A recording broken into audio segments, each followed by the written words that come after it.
Palavras daquele que tem as 7 estrelas em sua mão direita e anda entre os 7 candelabros de ouro. Conheço as suas obras, o seu trabalho árduo e sua perseverança. Sei que você não pode tolerar homens maus, que pôs à prova os que dizem ser apóstolos, mas não são, e descobriu que eles eram impostores. Você tem perseverado e suportado os sofrimentos por causa do meu nome, e não tem desfalecido.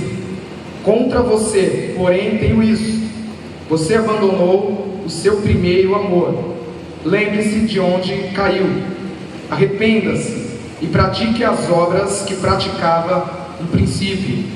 Se não se arrepender, virei a você e tirarei o seu candelabro do lugar dele. Mas há uma coisa a seu favor: você odeia as práticas dos nicolaítas, como eu também as odeio. Aquele que tem ouvidos, ouça o que o Espírito diz às igrejas. Ao vencedor darei o direito de comer da árvore da vida que está no paraíso de Deus. E eu quero convidar você a mais uma vez fechar os seus olhos e fazer uma oração juntamente comigo.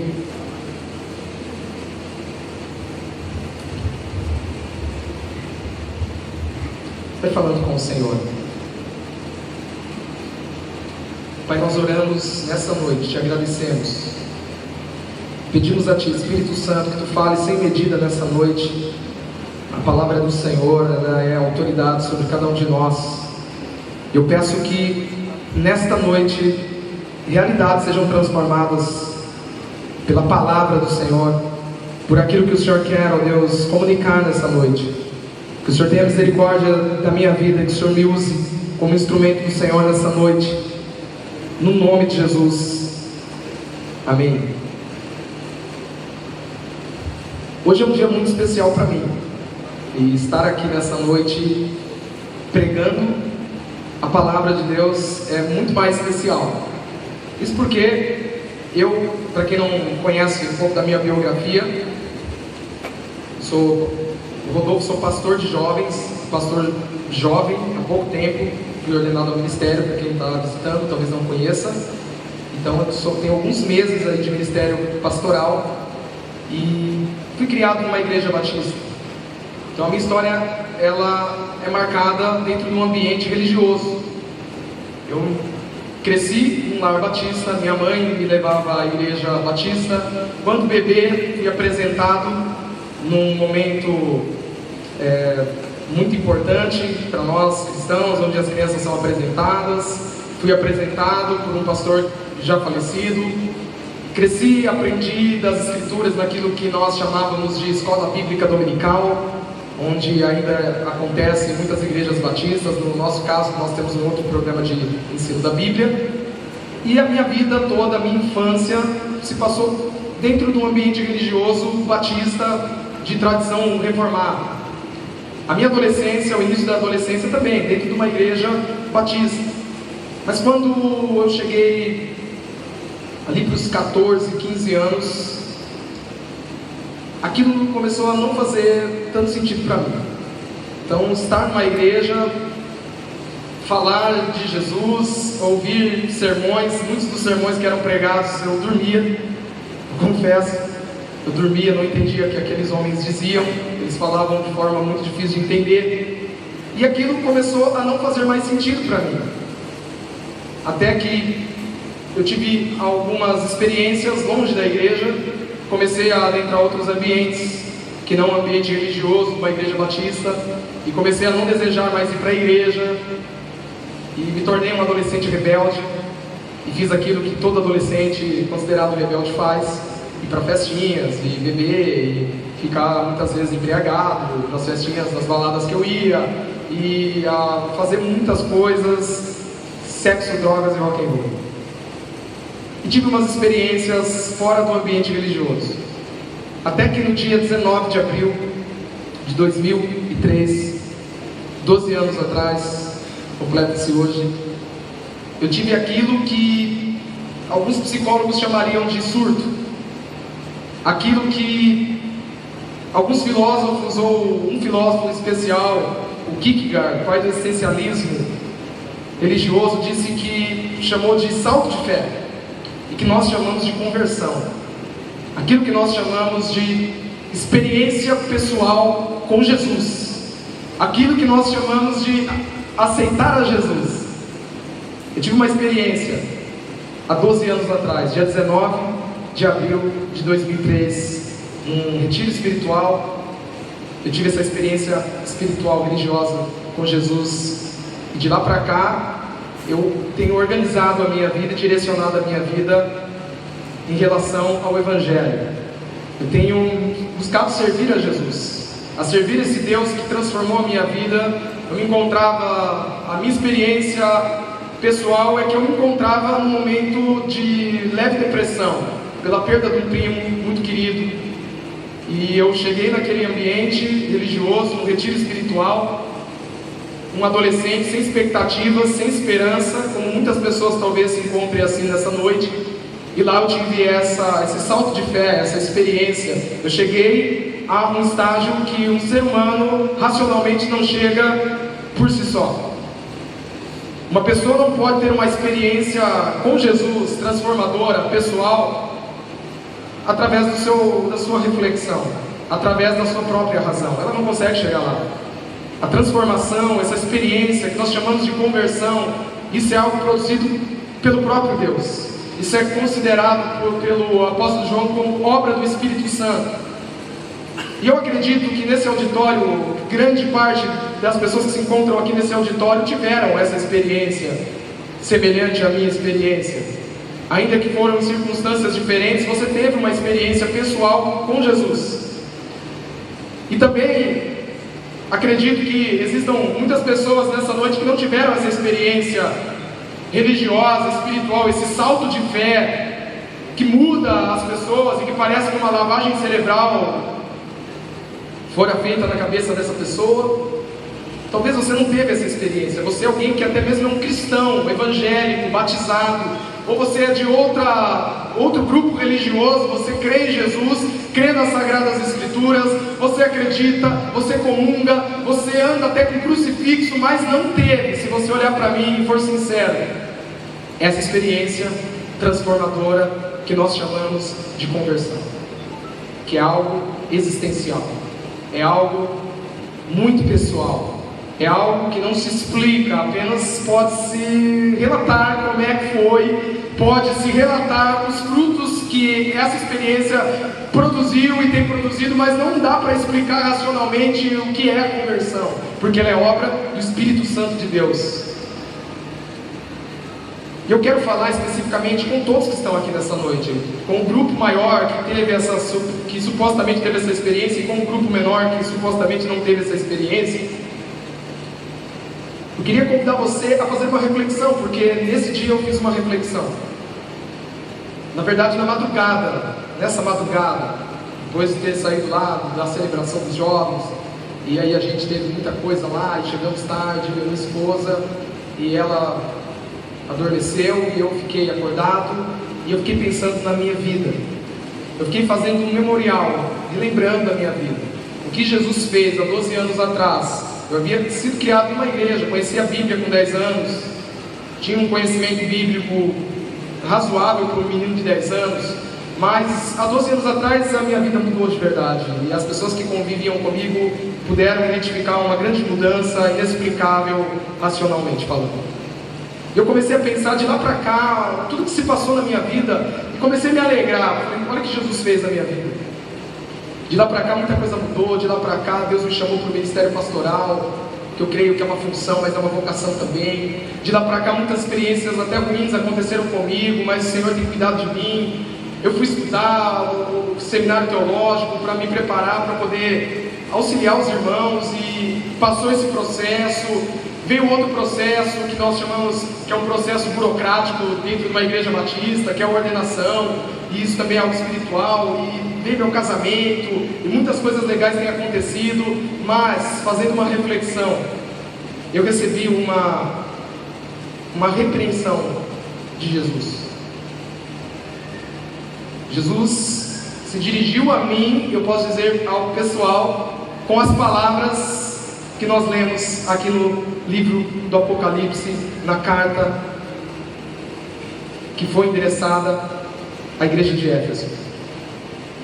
Ele disse: olha, Rodolfo, estou muito feliz por você. Você é um jovem pastor, você está apaixonado pela igreja, apaixonado por esse negócio de comunhão, de levar pessoas ao Evangelho, de transformar realidades.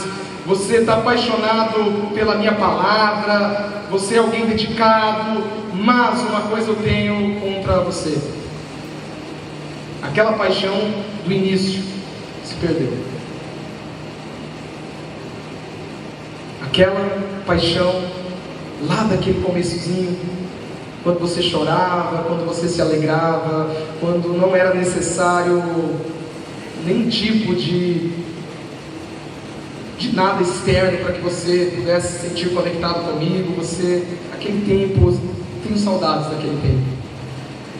Eu quero fazer uma pergunta para você nesta noite: como anda o teu relacionamento com Jesus Cristo? O púlpito não é lugar para informações, eu acredito. Você não vem ávido por informações. Você não vem para um auditório como esse num dia de domingo. E esses dias eu estava fazendo uma reflexão, assentado, ouvindo o pastor Ricardo pregar. E eu gosto muito de ouvir pregar. E eu comecei a pensar, eu falei: o que leva um monte de gente diferente, cada um com a sua vida, a vir no domingo, se ajuntar e ficar sentado ouvindo um cidadão ficar falando 30, 40 minutos, racionalmente falando? Mas eu sei que o que nos leva a ficar ouvindo um cidadão falar, é porque existe um Deus vivo, real, que mudou as nossas vidas. E púlpito é lugar de nós tratarmos a nossa alma, é lugar de ser tratado a nossa saúde espiritual. Você vem ávido para receber uma palavra, você vem ávido porque existem necessidades espirituais. E eu gostaria que você fizesse essa reflexão nessa noite: como anda a sua paixão pelo Evangelho, a sua paixão por Jesus? Não estou perguntando como anda a sua paixão pela Igreja Batista Bethesda, que pode muito bem ser confundida com a paixão pelo Evangelho.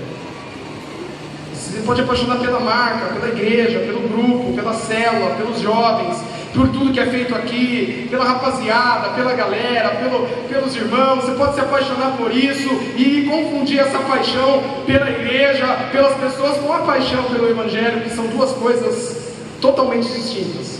Como é que anda a tua paixão pelo Evangelho? Esse texto que nós lemos, um texto muito conhecido, um texto que provavelmente você já ouviu uma pregação sobre esse texto. As cartas enviadas às 7 igrejas da Ásia Menor. E é uma carta que é enviada, e esse relato nós temos pela pena do apóstolo João. Ele relata uma carta que é endereçada ao anjo da igreja de Éfeso. E era uma igreja ativa, eles trabalhavam arduamente. Eram pessoas que discipulavam, eram pessoas que falavam de Jesus, eram pessoas que pregavam o Evangelho, eram pessoas que tinham compromisso na igreja local, eram pessoas que trabalhavam em prol do avanço do Evangelho. Eles eram firmes na doutrina, eram pessoas que conheciam teologia, eram pessoas que conheciam Bíblia, eram pessoas que sabiam muito bem encontrar os livros no Antigo Testamento, eram pessoas que sabiam muito bem o que Oséias havia dito, eram pessoas que sabiam muito bem os feitos de Davi, eram pessoas que conheciam muito bem a doutrina. Por quê? Eles repudiavam os falsos apóstolos, como está escrito. Eles também eram perseverantes, eram pessoas que estavam nos cultos, estavam nas casas, estavam a todo momento juntos. Eles sofriam perseguições e eles se mantinham firmes. Era uma galera, um povo nota 10. Talvez você se identifique assim. Mas eles haviam abandonado o primeiro amor, haviam abandonado a paixão do início. E nessa noite, de forma muito rápida e prática, eu gostaria de convidar você, gostaria de falar sobre alguns sinais, não estou dizendo os sinais, porque existem muitos outros, mas eu gostaria de falar sobre alguns sinais que apontam para a perda dessa paixão, que o apóstolo João chama de perda do primeiro amor, abandono do primeiro amor, que é aquela paixão pelas primeiras coisas. Eu me lembro do início da minha conversão. Eu lembro que na igreja batista do Parque Piracicaba, uma igreja muito pequenininha, mas muito abençoada na época, e eu lembro que quando eu tive essa experiência pessoal com Jesus, foi num sábado à noite. Na quinta-feira havia um culto lá, e eu fui para aquele culto todo envergonhado, ainda me sentindo inadequado para o ambiente. E quando eu cheguei naquele lugar, havia um irmão totalmente despreparado, um irmão que nem sabia conjugar verbos, mas que pregou um texto que não, hoje eu compreendo que não dava para entender o que ele estava falando, mas aquilo veio tão forte no meu coração. E eu lembro até hoje, se você perguntar o texto, o que aquele irmão disse, as frases daquela palavra, e aquilo veio tão profundo no meu coração, diretamente uma experiência real com Deus. Mas, como eu disse, Deus falou comigo nesse dia: Rodolfo, você perdeu aquela paixão. E há muitas pessoas, existem alguns sinais, vão aparecer aqui na tela. Sinais de que estamos perdendo a paixão pelo Evangelho. O primeiro sinal, são alguns que eu gostaria de citar nessa noite, é esse: incapacidade de se surpreender. Esse é um sinal que aponta para a perda da paixão do início, que é a incapacidade de se surpreender por aquilo que Deus faz. Há muita gente aqui que não se surpreende mais com nada que o Espírito de Deus está fazendo, que Ele está fazendo. O Espírito Santo trabalha, Deus está atuante no mundo, isso é fato. Quer você creia ou quer você não creia, Ele está atuando no mundo, isso é fato. Existem os milagres, que são coisas que acontecem e que a ciência não consegue explicar ainda. Pessoas são transformadas nos seus comportamentos, pessoas são libertas de vícios. Deus tem transformado realidades, mas muitos de nós já perdemos essa capacidade de se surpreender com pequenas coisas, capacidade de talvez enxergar Deus no sorriso de uma criança. Eu quero ser simples, mas não simplório. Capacidade de se surpreender com Deus no sorriso de uma criança, olhar e falar: Deus, eu te adoro, assim como Jesus fez, pegou as crianças nos braços. E nós vamos perdendo a capacidade de surpreender com aquilo que Deus faz. Quantos de vocês aqui, quando alguém tomava uma decisão, uma suposta decisão de aceitar a Jesus, entregar a vida a Jesus, e vinha lá na frente: nós vamos fazer isso porque eu creio que isso é um valor nosso aqui. Você chorava quando você via uma pessoa se entregando aos pés de Jesus. Você, quando via um morador de rua, você se quebrantava porque você estava apaixonado por Jesus. E você se surpreendia quando aquele homem recebia uma oração, ou quando Deus tocava na vida de uma pessoa dessa forma. Você se surpreendia ao ler a Bíblia. Você lia as Escrituras e um trechinho da Bíblia falava tão fortemente ao seu coração. Mas nós, com o tempo, com a familiaridade com as coisas espirituais, nós vamos perdendo a capacidade de nos surpreendermos com aquilo que Deus faz, de enxergarmos Deus nas pequenas coisas. Nós vamos perdendo isso. A gente perde essa capacidade de se surpreender. Esse é até um conceito filosófico de que você acaba se surpreendendo com as pequenas coisas, porque nós estamos num mundo em que nós não enxergamos mais nada. Você não consegue contemplar o pôr do sol, você não consegue ver uma plantinha e ver a beleza dessa plantinha. Isso para você é tudo muito simplório, isso é algo banal. Mas nós perdemos a capacidade de se surpreender com o Senhor, de derramar o coração no momento, no período de adoração, de ouvir um pregador e abrir o coração sedento pela palavra do Senhor. Incapacidade de se surpreender, eu creio que é um sinal da perda da paixão. Um outro sinal é falta de expectativa. falta de expectativa por aquilo que o Senhor irá fazer no nosso meio. Talvez você não saiba disso, mas expectativa é uma disciplina espiritual. Existem várias disciplinas espirituais, como a oração, como a leitura das escrituras, como o jejum, como a meditação. A meditação é uma disciplina estritamente cristã, que foi depois, ganhou uma conotação das religiões orientais, e você talvez ache que meditação veio das religiões orientais, mas o cristianismo sempre pregou, ou melhor, o judaísmo sempre pregou a meditação nas escrituras. Isso é algo nosso. Nós não meditamos mais. A única diferença é que as religiões orientais, você tem que se esvaziar. Você esvazia a mente para meditar. Nós cristãos enchemos a mente, esvaziamos a mente dos nossos pensamentos e enchemos com a palavra.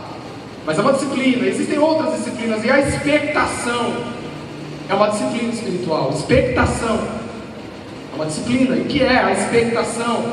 É ter expectativa. É ir para o culto, chegar ao domingo, porque vamos lá, meus queridos irmãos, nós somos uma igreja que se reúne nas casas, uma igreja em células, nós chamamos de células. É um valor primordial para nós, ainda mais numa época que a gente vive, onde as pessoas não têm tempo de se relacionar e de se encontrar. Se reúne nas casas, ter um tempo de conversar, de abrir o coração, de conhecer um ao outro. Isso é um valor para nós, mas nós entendemos, vamos falar a verdade aqui, nós entendemos que o culto público é o ápice da nossa semana como cristãos.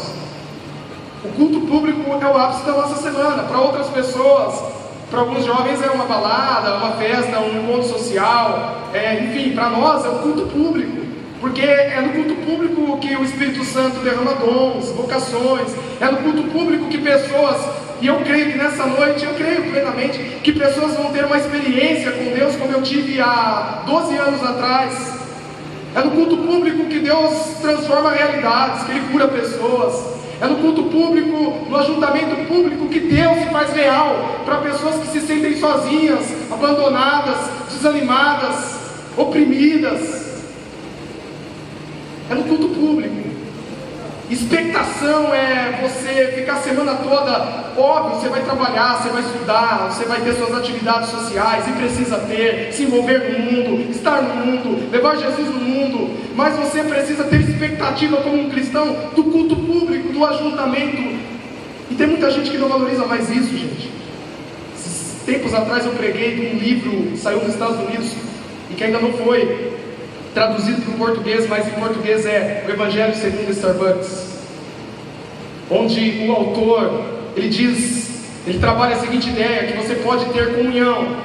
Isso que nós temos aqui nas casas, você pode ter numa cafeteria, Starbucks, conversando com seus amigos e abrindo o coração, mas nós como cristãos, que nos baseamos na Bíblia Sagrada, entendemos que não é possível trocarmos essa experiência por uma experiência numa cafeteria, ainda que estar numa cafeteria seja muito bom, ainda que estar numa cafeteria com irmãos cristãos que acreditam no mesmo que você acredita, seja um momento edificante.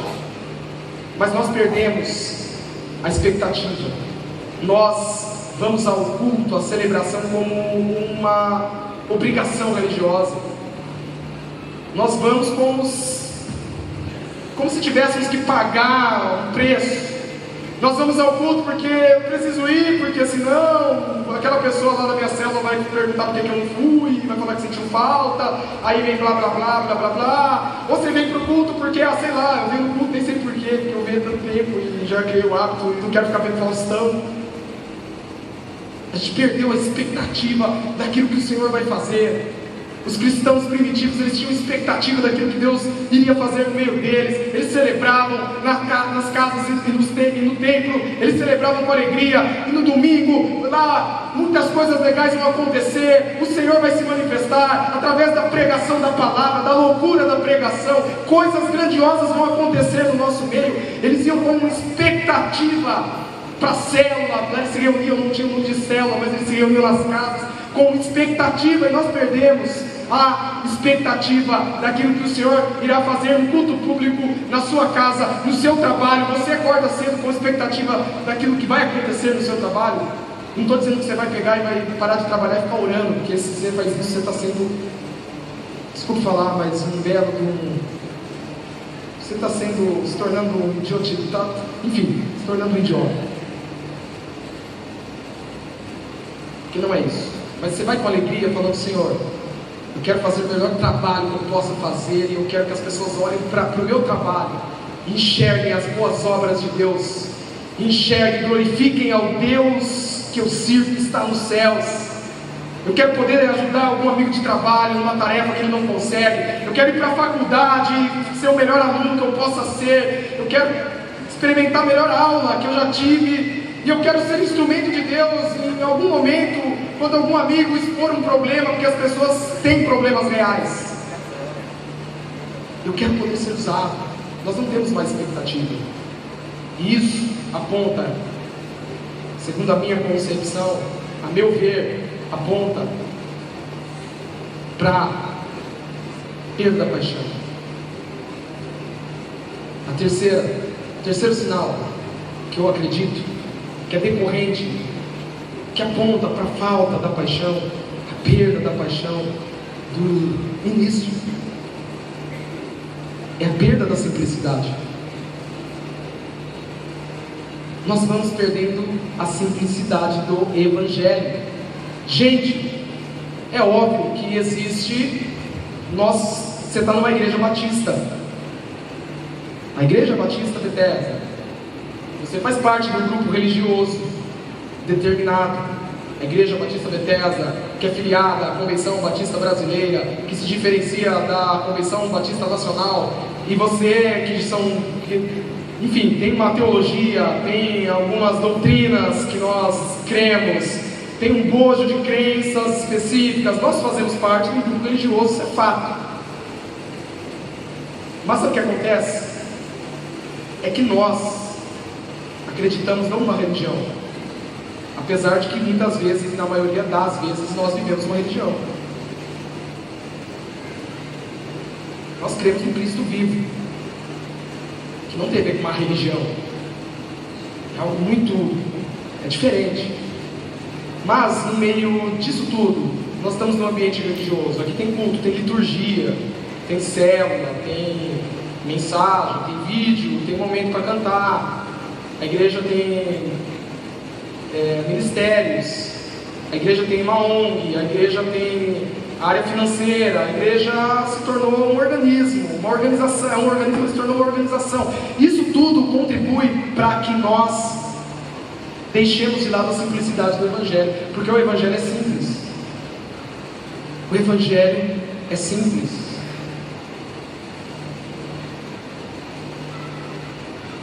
Um grande teólogo chamado John Stott, talvez você já tenha ouvido falar sobre esse homem, um grande teólogo do século passado, protestante, anglicano. Os livros que ele escreveu estão aí para vender até na nossa livraria, você pode ir lá procurar o título do John Stott. Foi um homem de Deus, um homem piedoso, uma grande mente, teólogo, abençoou gerações e gerações de pastores, de missionários, de cristãos.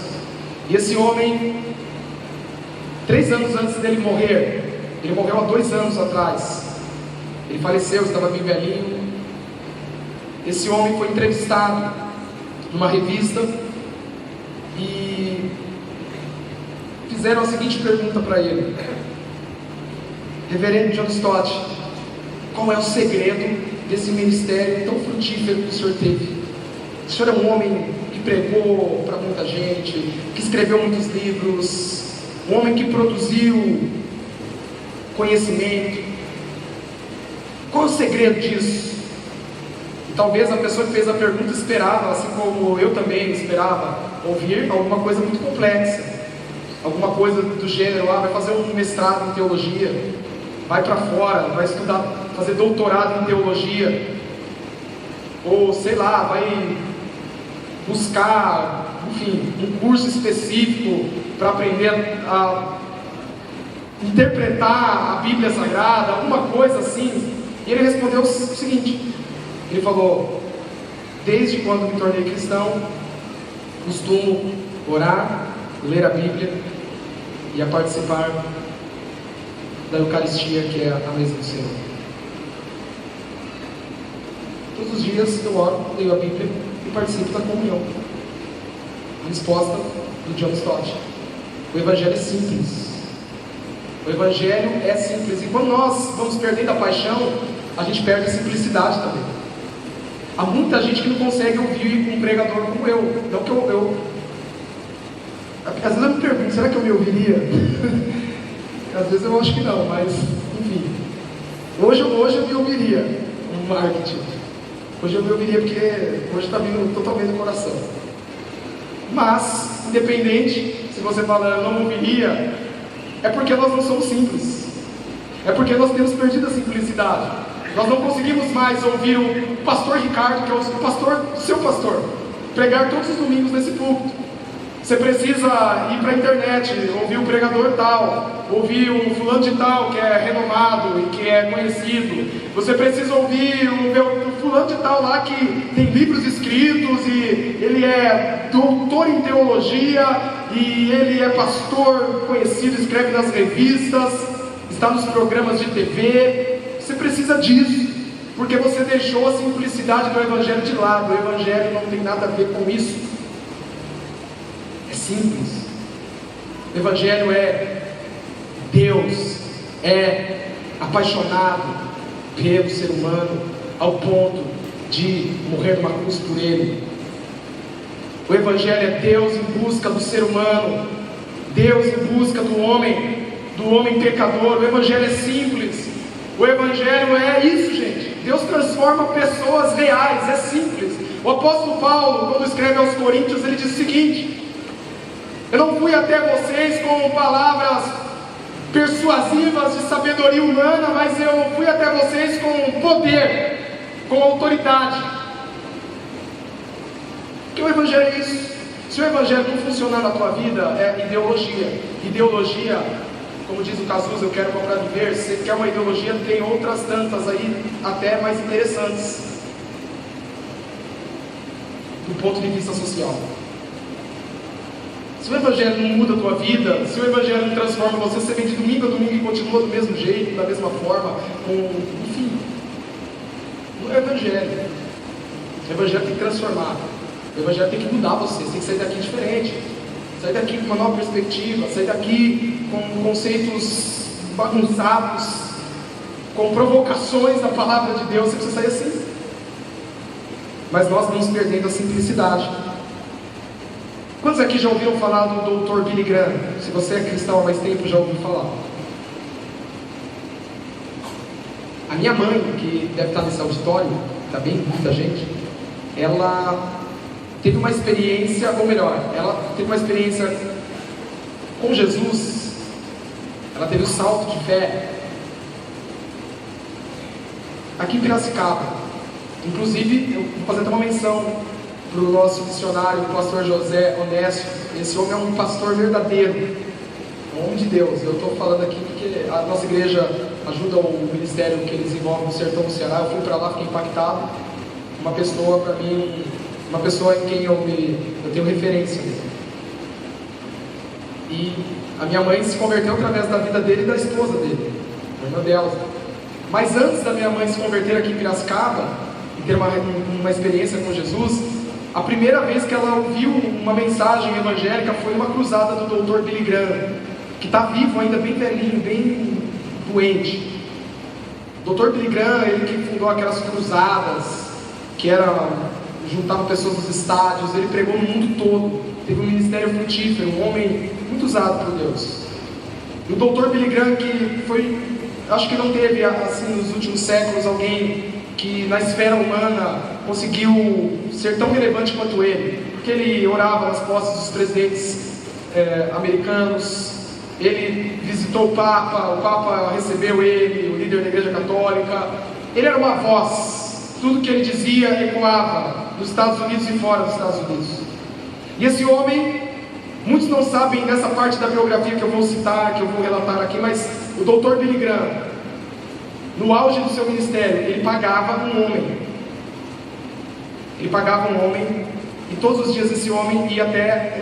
A primeira pessoa que o Dr. Billy Graham recebia de manhã Ele via a esposa dele e depois ele ia para o escritório. A primeira pessoa que ele recebia era esse homem, desconhecido. E esse homem entrava na sala do Dr. Billy Graham, ficava ali durante alguns minutos e saía.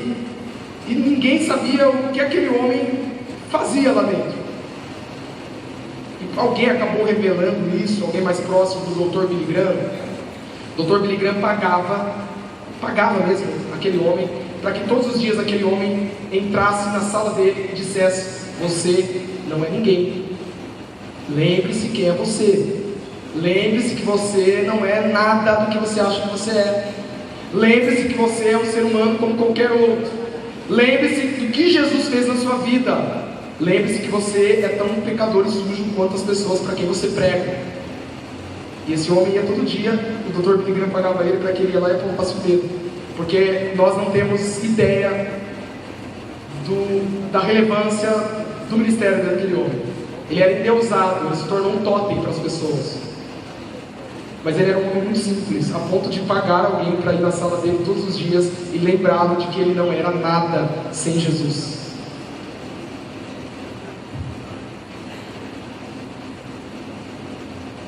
O último sinal que eu gostaria de citar da perda, da paixão, é isso: falta de amor para com os pobres e perdidos.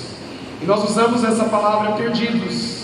Nós cristãos evangélicos usamos essa palavra perdido, para se referir àquele que não foi ainda encontrado por Jesus, que ainda não teve, que está alheio a essa experiência que eu citei aqui, religiosa, esse salto de fé. Nós chamamos de perdidos, porque um dia eu estava perdido, porque nós nos lembramos da parábola da ovelha perdida, nós nos lembramos do homem perdido, longe de Deus, trilhando seu próprio caminho.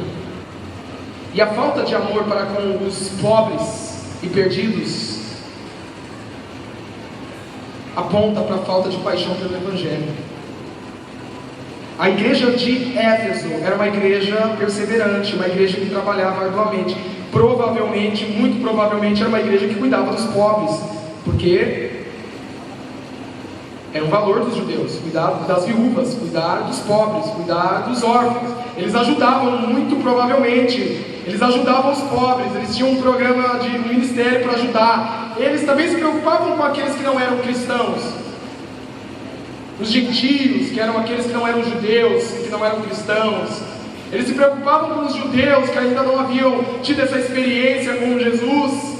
Eles iam, proclamavam, falavam, pregavam, mas talvez, muito provavelmente, eles haviam perdido o amor por aquelas pessoas.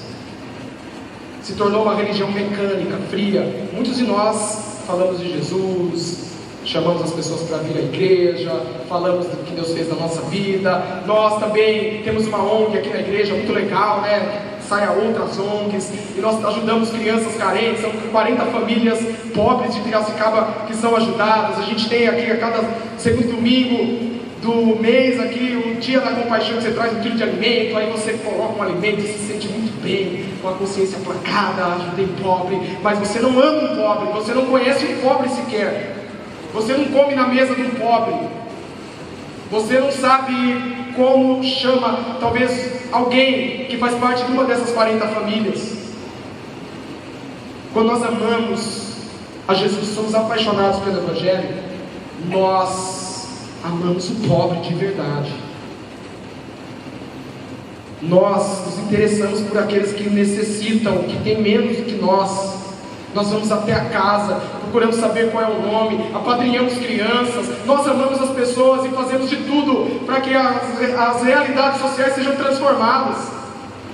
Nós nos preocupamos com os perdidos, com as pessoas que não conhecem o Evangelho, mas não nos preocupamos com elas como se fossem um objeto a ser contabilizado na nossa igreja, mais um membro, mais alguém da minha célula, mais uma alma. Me dá alma. Você não deve pedir alma, você deve pedir pessoas de carne e osso. Jesus dá àquela pessoa que ela se entregue ao Senhor e caminhe no Evangelho e seja melhor, se torne um ser humano de verdade, se torne gente de verdade, aprenda a ser um ser humano de verdade.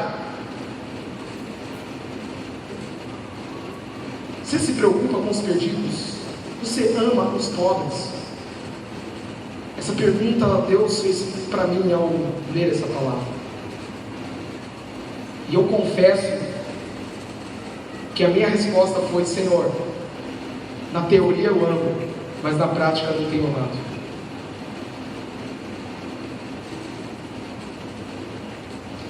Para nós fecharmos essa mensagem, como colocar as primeiras coisas em primeiro? Porque eu creio que é isso que nós precisamos para renovar a paixão, é colocar as primeiras coisas em primeiro lugar. Eu acredito que existem duas coisas básicas. A primeira delas é essa. O texto diz, no versículo 5, a palavra que é direcionada à igreja de Éfeso: arrependa-se e pratique as obras que praticava no princípio. Vocês fazem muitas coisas, mas se arrependam. Mudem a mente, arrependimento, mudança de mente agora. Voltem a fazer as coisas que vocês faziam no princípio, lá no iniciozinho, lá quando você teve aquela experiência comigo. Volte a fazer aquelas coisas. E eu acredito que para nós voltarmos a fazer aquelas duas coisas, nessa noite eu quero deixar dois conselhos para você. O primeiro é esse: cultive uma vida devocional. Parece tão básico, aí volta naquela perda da simplicidade. Cultive uma vida devocional. E o que é uma vida devocional? É aquela coisa básica que você tem de ter um tempo a sós com Jesus, de ter um tempo com Deus. Eu tenho estudado muito assim a vida dos grandes homens de Deus, usados por Deus, e o que eu tenho percebido, lendo biografias e tudo mais, é que esses grandes homens de Deus, que fez com que esses homens fossem homens distintos na geração da qual fizeram parte, foi o fato não de que eles tinham talvez uma formação diferenciada, instrução acima da média, mas sim que eles andavam com Jesus. Eles tinham tempo com Deus, separavam tempo pessoal com Jesus. Eles conheciam esse Deus como eles pregavam. E manter uma vida devocional, cultivar uma vida devocional, é voltar às primeiras coisas, é voltar ao início de tudo, é ler a Bíblia com o coração aberto, entendendo que a Bíblia Sagrada é a palavra de Deus. A Bíblia Sagrada não é um livro qualquer, é um livro como outro, sim, é uma literatura escrita por homens, é literatura, tem seus gêneros literários, mas é palavra de Deus também. E é ler, é ir até essa palavra, falar: Senhor, fala comigo, é isso que a gente precisa. Você vai acordar amanhã, segunda-feira, tudo bem que tem um feriado aí, mas a vida não é fácil, é tanta coisa, demanda, e é pressão, e o mundo que a gente vive, cada vez as transformações são rápidas, e você precisa todo dia ter um tempo, ler a palavra, para que tudo aquilo que está ruim do teu coração saia, para que Deus ministre alguma coisa diferente na tua vida. Você precisa ter um tempo de oração com Deus. E é uma frase do Charles Swindoll, que é um escritor devocional. Eu não estou citando aqui um teólogo, mas um escritor devocional. Ele diz: quando eu deixo de ler a Bíblia e de orar por um dia, eu já percebo a diferença. Quando eu deixo de ler a Bíblia e de orar por 2 dias, a minha esposa sente a diferença. E quando eu deixo de ler a Bíblia e de orar por mais de 2 dias, todos os que estão ao meu redor sentem a diferença. Isso é fato. Eu digo, pelo menos na minha experiência, eu concordo com ele. Não estou dizendo que tem que ser uma coisa totalmente, estritamente religiosa, mas eu acredito que quando eu deixo de ler a Bíblia um dia, assim, não que eu preciso, você tem que orar, você tem que ler, mas você precisa, por vontade própria, cultivar uma vida devocional. Eu tenho cultivado isso na minha vida, e quando eu deixo por alguma demanda de fazer isso, eu já, não sei, as coisas que vêm são pessoas, são coisas que eu vejo, coisas que eu leio na revista, as notícias políticas e tudo mais, aquilo já vai contaminando, vai gerando algo no meu coração. Se você não lê a Bíblia e não tiver um tempo com Deus, aquilo vai ganhando raiz e vai vai contaminando uma raiz de amargura. Então eu preciso, as pessoas vão sentir a diferença. Eu como um cristão, as pessoas vão sentir a diferença quem está mais perto de mim. Em último lugar, reorganize a sua vida em Jesus. Você precisa reorganizar a sua vida nessa noite. A tua vida talvez esteja totalmente com prioridades trocadas. As primeiras coisas, as coisas do início, elas estão numa posição onde não deveriam estar. E Jesus nessa noite, eu creio que Ele convida todos nós nessa noite a reorganizar as nossas vidas nele. A falar, Deus, quais são as prioridades, as obras que eu deixei, qual é a paixão que ficou para trás, o que eu tenho priorizado mais na minha vida. Eu tenho deixado outras coisas, outras pessoas, eu tenho deixado, Deus, outros projetos de vida no lugar que pertence ao Senhor e que já pertenceu ao Senhor um dia na minha vida. Mas hoje eu quero reorganizar a minha vida e colocar o Senhor em primeiro lugar, porque o primeiro lugar pertence a Ti. E quero colocar, Deus, as obras que eu fazia no início, de novo no lugar onde esteve um dia. Eu quero reorganizar a minha vida, Senhor. Queria convidar você a fazer isso nessa noite. Queria convidar você, se você não se sentir constrangido, a fechar os seus olhos, a baixar a sua cabeça.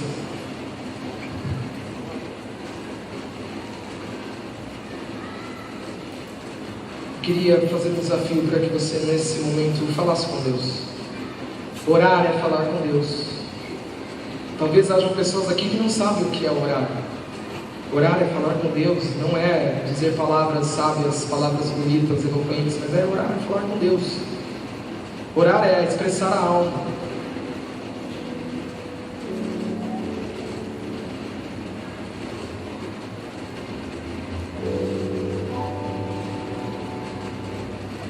Vai falando com Jesus nessa noite. Eu acredito plenamente. Eu posso dizer que essa mensagem veio do fundo do meu coração mesmo. E também acredito que quando não é do coração também não faz sentido. O Evangelho nasce, cresce, é cultivado no solo de um coração que acredita. E eu creio que Deus trouxe você aqui para falar contigo.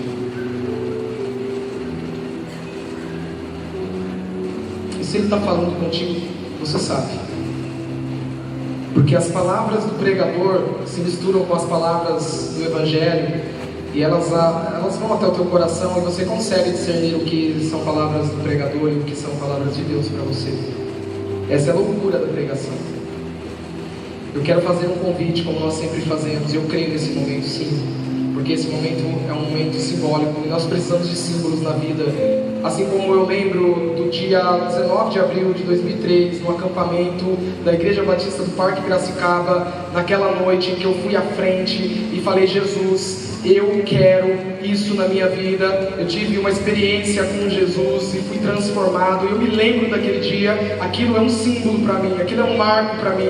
Nós precisamos de símbolos na nossa vida. Por isso, quando nós convidamos você para vir aqui à frente, não é que vir aqui à frente por si só vai mudar você. Você pode estar sentado e Deus pode agir na tua vida aí. Mas quando nós convidamos é porque você carece de símbolos. Isso será um símbolo na tua vida.